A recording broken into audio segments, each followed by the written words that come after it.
दोस्तों, स्वागत है आपका मेरे YouTube चैनल इंग्लिश बाबू पर। और आज मैं फिर हाजिर हूँ आपके साथ एक नई स्टोरी लेकर। और दोस्तों, आज जो स्टोरी मैं आपके लिए लेकर आया हूँ ये एक मॉरल स्टोरी है। बहुत ही अच्छी मज़ेदार कहानी है।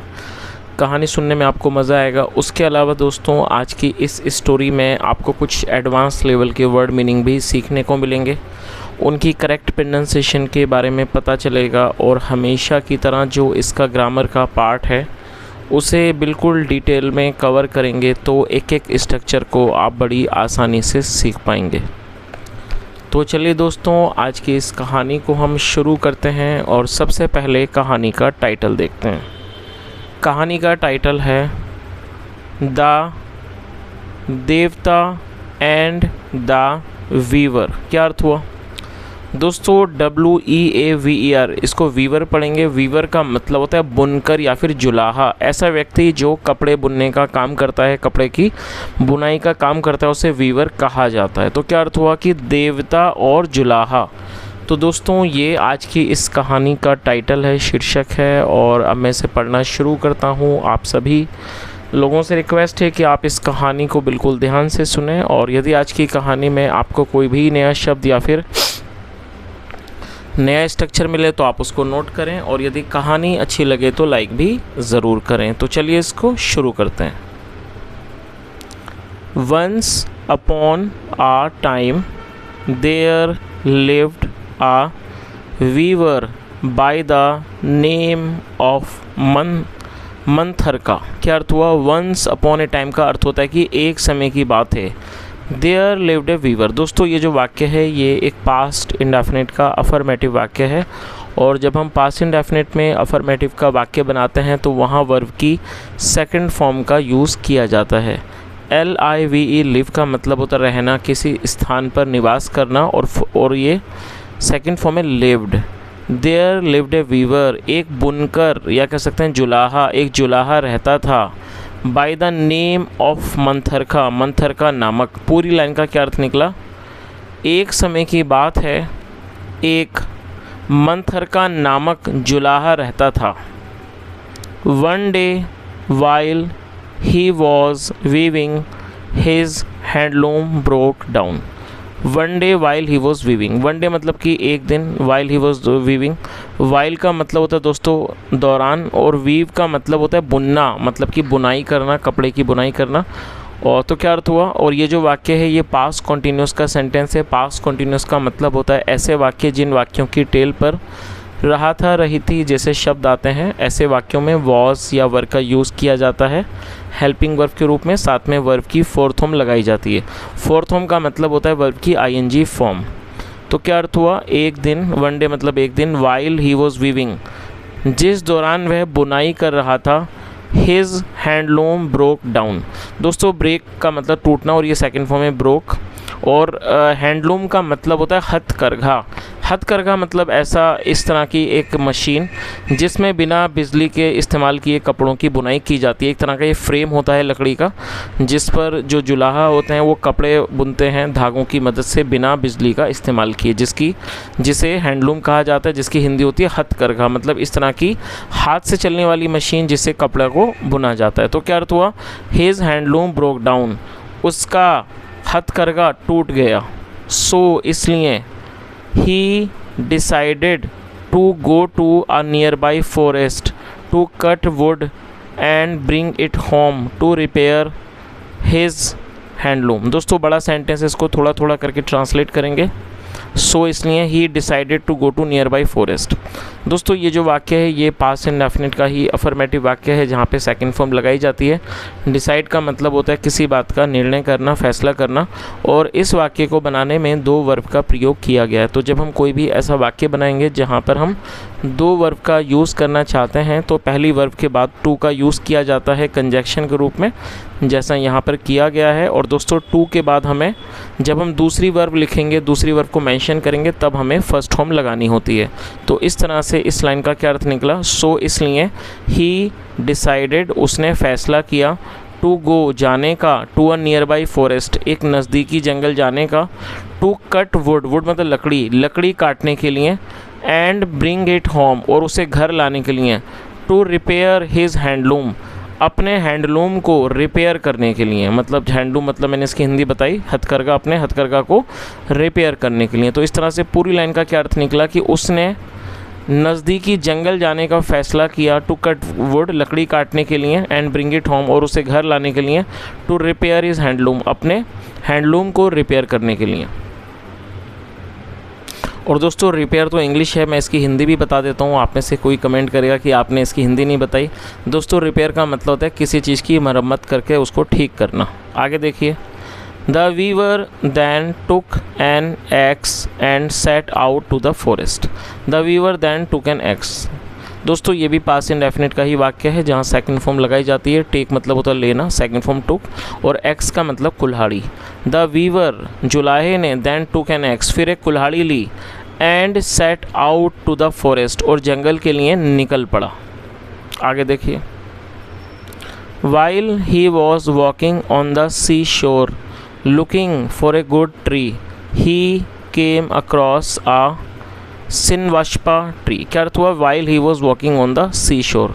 दोस्तों सी शोर का मतलब होता है समुद्र का किनारा, और वाइल का ऑलरेडी मतलब मैंने आपको बताया दौरान होता है। और ये जो वाक्य है ये भी पास्ट कॉन्टिन्यूस का है जहाँ पर ही या सिंगुलर नाउन के साथ वॉज का यूज़ किया जाता है।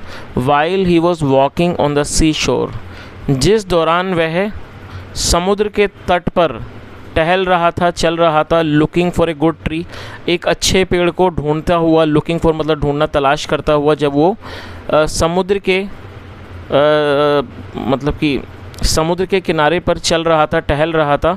ही came across a Shinshapa tree, वह एक सिनवाशपा पेड़ के पास आया। दोस्तों ये सिनवाशपा ट्री किसी पेड़ का नाम हो सकता है, और शायद नाम से ऐसा लगता है कि ये साउथ इंडिया से कुछ कनेक्ट है।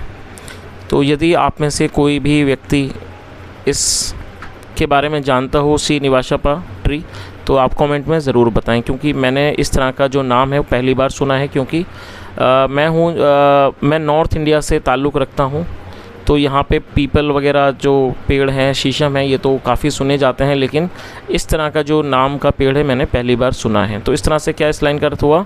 ही केम अक्रॉस आ शिनवस्पा ट्री, वह एक शिनवस्पा पेड़ के पास आया। ही डिसाइडेड, उसने फ़ैसला किया, टू कट इट डाउन, उसे काटने का। टू रिपेयर हिज लूम, अपने लूम को मरम्मत करने के लिए, मतलब लूम का मतलब वही हाथ की मशीन, हथकरघा। अपने लूम की, अपनी मशीन की रिपेयर करने के लिए उसने उसको काटने का फ़ैसला किया। आगे देखिए,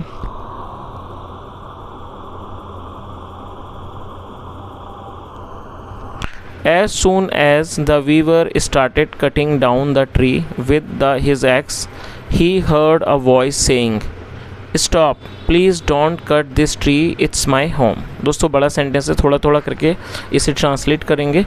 As soon as को नोट कर लीजिए। As soon as का अर्थ होता है जैसे ही। जैसे ही the weaver started cutting down the tree, और दोस्तों यहाँ स्टार्टेड के बाद फोर्थ फॉर्म का यूज़ किया गया है जब हम कोई ऐसा वाक्य बनाएंगे जहाँ लगा लगी के बाद कोई भी क्रिया मौजूद हो। जैसे मान लीजिए मैं कुछ एग्जाम्पल के साथ इसे समझाता हूँ।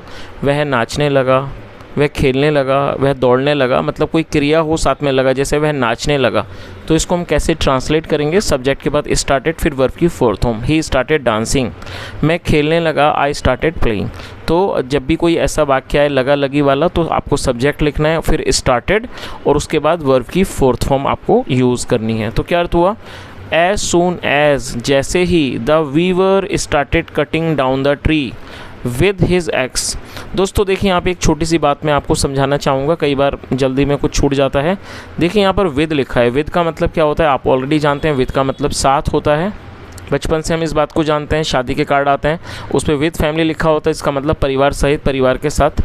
लेकिन दोस्तों यहाँ पर इसका मतलब साथ नहीं है। इसका रीज़न ये है कि यहाँ इस विद का यूज़ जो है वो एक कंजक्शन के तौर पर किया गया है, और जब हम इसको कंजक्शन के तौर पर प्रयोग करेंगे तो इसका मतलब साथ नहीं है, इसका मतलब हो जाएगा से, और एक्स का मतलब कुल्हाड़ी। अब देखिए, अब आपको इसकी पूरी मीनिंग सही से ठीक से समझ में आ जाएगी। एज सून एज, जैसे ही, the weaver started cutting down the tree, जैसे ही जुलाहे ने पेड़ काटना शुरू किया, विद हिज एक्स, अपनी कुल्हाड़ी से। तो पूरी लाइन का क्या अर्थ निकला? जैसे ही जुलाहे ने अपनी कुल्हाड़ी से पेड़ काटना शुरू किया। He heard a voice saying, उसने एक आवाज़ को कहते हुए सुना, और हियर मतलब सुना, और सेकंड फॉर्म में उसने एक आवाज़ को कहते हुए सुना। स्टॉप, रुक जाओ।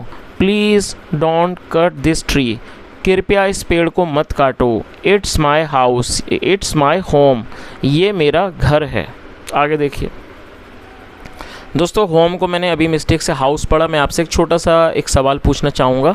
हाउस को भी घर बोलते हैं, होम को भी, तो क्या इसमें कोई फ़र्क है? यदि आप फ़र्क जानते हैं तो कमेंट में ज़रूर बताएं। चलिए आगे देखिए। सो व्हाट, तो क्या? द वीवर सैड, वीवर ने कहा, जुलाहे ने कहा, तो मतलब जब उसने इस आवाज़ को सुना, यहाँ तक हम कर चुके हैं, जब उसने एक आवाज़ को सुना कि please don't cut this tree, कृपया इस पेड़ को मत काटिए, इट्स माई होम, ये मेरा घर है, तो जो वीवर था उसने क्या कहा? जुलाहे ने कहा सो व्हाट, क्या हुआ? तो क्या हुआ?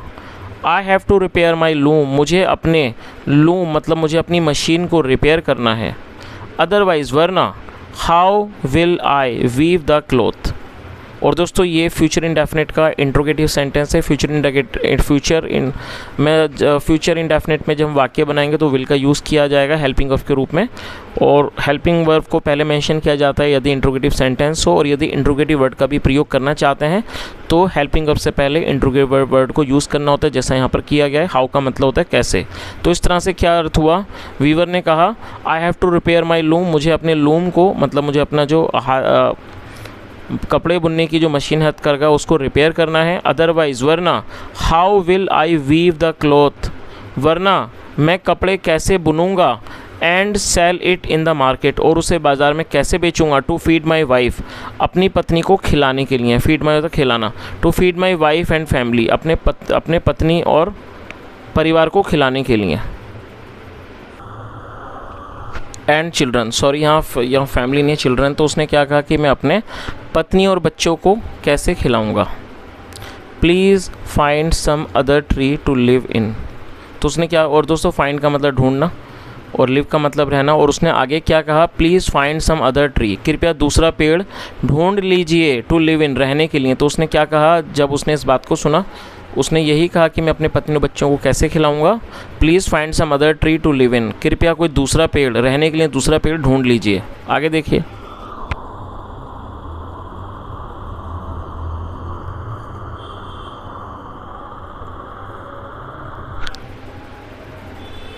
As soon as the weaver raised his axe to strike again at the root of the tree, the voice requested yet again, please spare this tree. क्या अर्थ हुआ?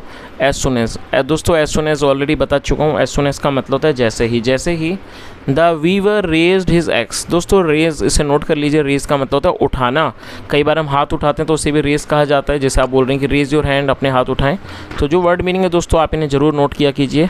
रेज का मतलब उठाना और ये सेकंड फॉर्म है। तो क्या अर्थ हुआ? जैसे ही the weaver raised his axe, axe का मतलब कुल्हाड़ी, जैसे ही जुलाहे ने अपनी कुल्हाड़ी उठाई, टू स्ट्राइक अगेन, दोबारा मारने के लिए, at the root of the tree, root मतलब जड़, पेड़ की जड़ पर दोबारा मारने के लिए, the voice requested yet again, आवाज़ ने दोबारा से, फिर दोबारा से अनुरोध किया। रिक्वेस्ट मतलब अनुरोध करना और ये सेकंड फॉर्म है।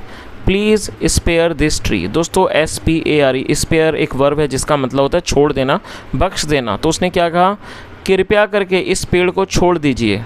I am very pleased with your answer, मैं आपके जवाब से बहुत खुश हूँ। आस्क फॉर अ बून, कोई, और दोस्तों इसे भी नोट कर लीजिए, BOON, बून का मतलब वरदान। आस्क फॉर ए बून, कोई वरदान मांगिए।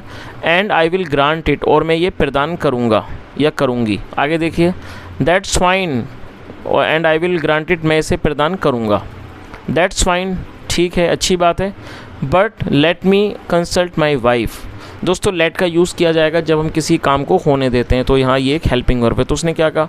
और कंसल्ट का मतलब होता है विचार विमर्श करना किसी से। तो उसने क्या कहा? ठीक है, बट लेकिन let me consult my wife, लेकिन मुझे मेरी पत्नी से विचार विमर्श करने दो। विमर्श का मतलब कि विचार विमर्श करने दो। एंड फ्रेंड्स, और दोस्तों से। एंड देन, और फिर। I will let you know, फिर मैं आपको बताऊंगा। अबाउट माई विश, फिर मैं आपको अपनी इच्छा के बारे में बताऊंगा। तो दोस्तों जब इस आवाज़ ने कहा कि आप कोई भी विश मांगिए, कोई वरदान, मैं इसको प्रदान करूँगा। तो ये जो जुलाहा था उसने कहा, क्या कहा कि मुझे अपने दोस्तों और अपनी पत्नी से कंसल्ट करने दो और उसके बाद मैं आपको अपने विश के बारे में बताऊँगा। आगे देखिए।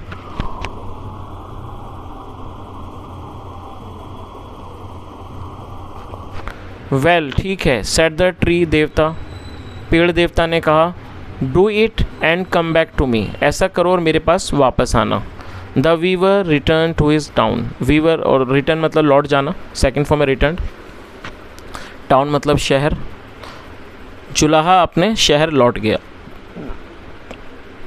There he consulted his friend a barber. दोस्तों कंसल्ट का मतलब वही सुझाव, विचार विमर्श करना किसी से, कोई भी सुझाव, जैसे इसको हम सलाह मशवरा भी कहते हैं। कई बार ऐसा होता है कि हम किसी चीज़ के बारे में निर्णय नहीं ले पाते, तो किसी व्यक्ति से, जिस व्यक्ति को ज़्यादा जानकारी, हमें लगता है कि उसे ज़्यादा जानकारी है, उससे हम बातचीत करके अपनी बात बताते हैं ताकि हमें कुछ अच्छा एक सुझाव मिल सके, तो उसी को कंसल्ट कहा जाता है, जिसकी हिंदी होती है सलाह मशवरा करना या फिर विचार विमर्श करना। तो क्या अर्थ हुआ, देयर वहाँ, ही कंसल्टेड, और ये भी सेकंड फॉर्म है, पास्ट का वाक्य है, वहाँ उसने, there he consulted his friend a barber, वहाँ उसने अपने दोस्त से विचार विमर्श किया, मशवरा किया, अ बार्बर एक नाई से। After listening to the whole story the barber said, और दोस्तों आफ्टर के बाद हमेशा ही फोर्थ फॉर्म का यूज़ किया जाएगा। देखिए नोट कर लीजिए, बिफोर, आफ्टर, विदाउट, फ्रॉम, इन चार के बाद यदि वर्ब आएगी तो आईएनजी फॉर्म का यूज़ किया जाएगा, मतलब कि फोर्थ फॉर्म का। तो क्या अर्थ हुआ, after listening to the whole story, whole मतलब पूरी कहानी को सुनने के बाद, द बार्बर सेड, नाई ने कहा, it would be wise of you, मतलब ये आपकी समझदारी होगी, टू आस्क फॉर किंगडम, एक राज्य मांगने की, मतलब एक राज्य की मांग करना आपकी एक समझदारी होगी। Once the boon is granted you, जब आपको ये वरदान दे दिया जाता है, will become a king, you will become a king, आप एक राजा बन जाओगे, and there will be no scarcity of any kind in your life, और दोस्तों स्कारसिटी का मतलब होता है कमी, और उसने क्या कहा, you will become a king, आप एक राजा बन जाओगे, and there will be no scarcity of any kind in your life, और किसी भी प्रकार की कमी आपके जीवन में नहीं होगी। एंड देन, और फिर, आई होप, मुझे उम्मीद है, you will make me your prime minister, फिर मुझे उम्मीद है, you will make me your prime minister, आप मुझे अपना प्रधानमंत्री बनाओगे। दिस इज़ ऑल राइट, ये बिल्कुल सही है, but let me consult my wife also, लेकिन मुझे मेरी पत्नी से भी मशवरा करने दो। She loves me very much, और दोस्तों ये जो वाक्य है ये एक प्रेजेंट इंडेफिनिट का अफर्मेटिव वाक्य है, और आप इस स्ट्रक्चर को ज़रूर नोट कर लें जब हम प्रेजेंट इंडेफिनिट में कोई अफर्मेटिव का सेंटेंस बनाएंगे। और यदि सब्जेक्ट आई, वी, यू, दे या प्लूरल होगा तो फर्स्ट फॉर्म का यूज़ किया जाता है, लेकिन यदि सब्जेक्ट ही, शी, इट या सिंगुलर नाउन होगा तब फिफ्थ फॉर्म का यूज़ करना होता है। और दोस्तों आप में से कई लोगों ने शायद पहली बार सुना होगा कोई फिफ्थ फॉर्म भी होती है। दोस्तों जब हम किसी वर्ब में एस, ई, एस या जो भी ई डी वगैरह एस, ई, एस या वाई लगा देते हैं तो इस वर्ब को फिफ्थ फॉर्म कहा जाता है।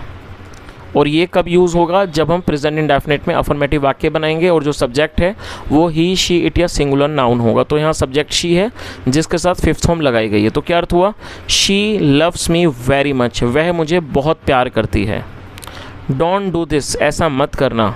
The Shastras advise against consulting women, तो उसने क्या कहा कि जो शास्त्राज हैं वो एडवाइस करते हैं, सलाह देते हैं अगेंस्ट कंसल्टिंग वीमेन की, महिलाओं से कंसल्ट ना किया जाए, उनसे विचार विमर्श ना किया जाए। Because of their lower level of intelligence, उनकी निचले स्तर की बुद्धिमानी के वजह से। आगे देखिए, but the weaver went to his wife, और दोस्तों गो मतलब जाना, और इस सेकंड फॉर्म में पास्ट का वाक्य है, लेकिन जुलाहा अपनी पत्नी के पास गया। He narrated the whole story to her, narrate मतलब किसी को समझाना, बताना, second form narrated. He narrated the whole story to her, उसने उसे पूरी कहानी समझाई, पूरी कहानी बताई। टेल मी, मुझे बताओ। The weaver asked his wife, जुलाहे ने अपनी पत्नी से पूछा। What boon should I ask for, और दोस्तों यहाँ शुड का यूज़ किया गया है, और जब हम किसी भी वाक्य में सलाह को दर्शाएंगे तो वहाँ शुड का यूज़ किया जाता है सलाह को दर्शाने के लिए। तो उसने क्या कहा, what boon should I ask for, मुझे कौन सा वरदान मांगना चाहिए। आस्क फॉर होता है मांगना, आप इसे भी नोट कर लीजिए। तो उसने क्या कहा, what boon should I ask for, मुझे कौन सा वरदान मांगना चाहिए। माई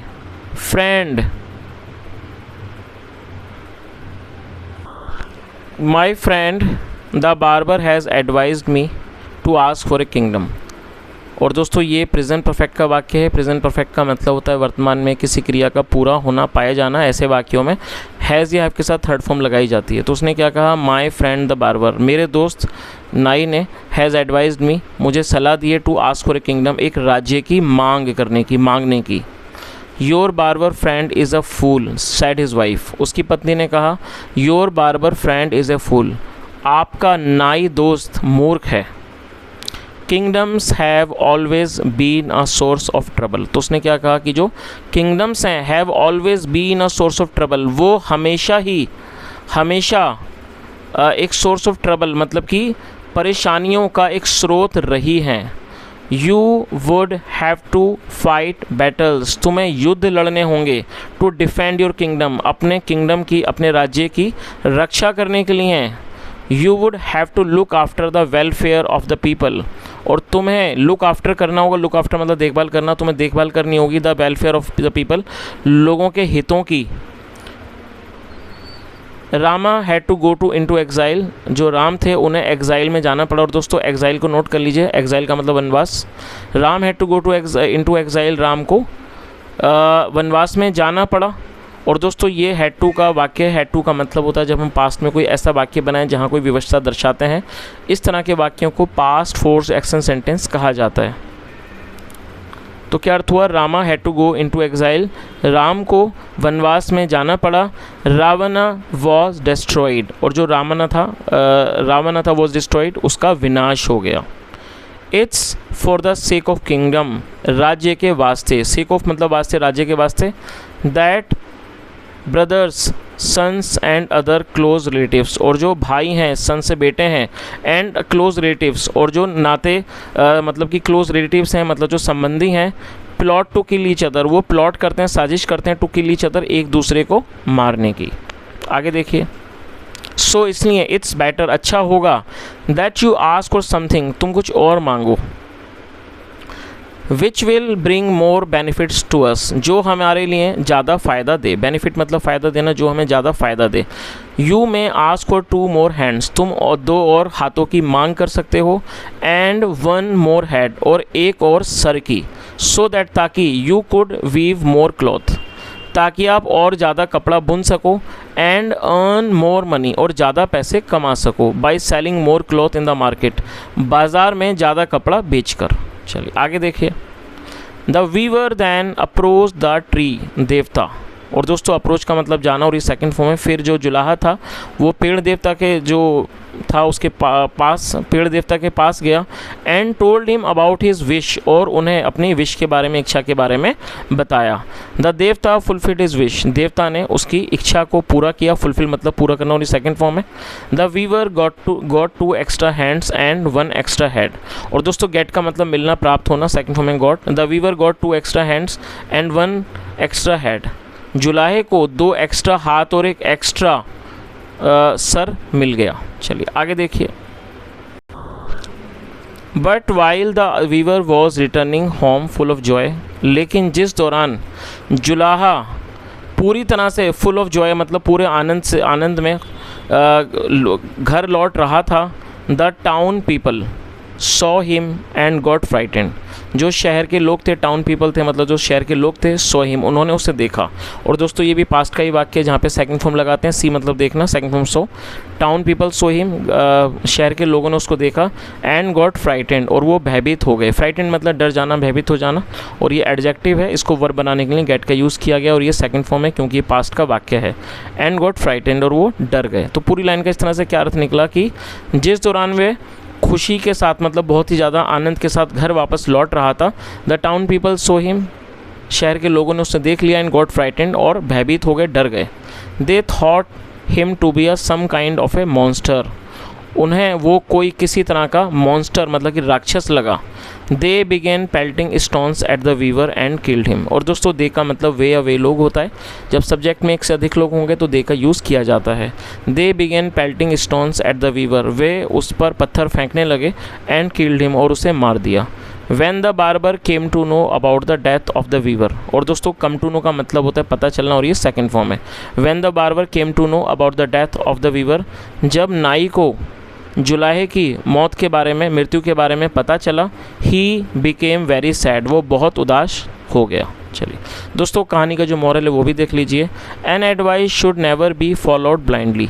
दोस्तों ये जो वाक्य है यहाँ शुड का यूज़ किया गया है, और ये जो शुड है वो पैसिव में यूज़ किया गया है। पैसिव का वाक्य है, जब हम शुड का प्रयोग पैसिव में करेंगे तो शुड बी के साथ थर्ड फॉर्म लगाई जाएगी, और ये नेगेटिव सेंटेंस है, नेवर का यूज़ किया गया। नेवर का मतलब है कभी नहीं।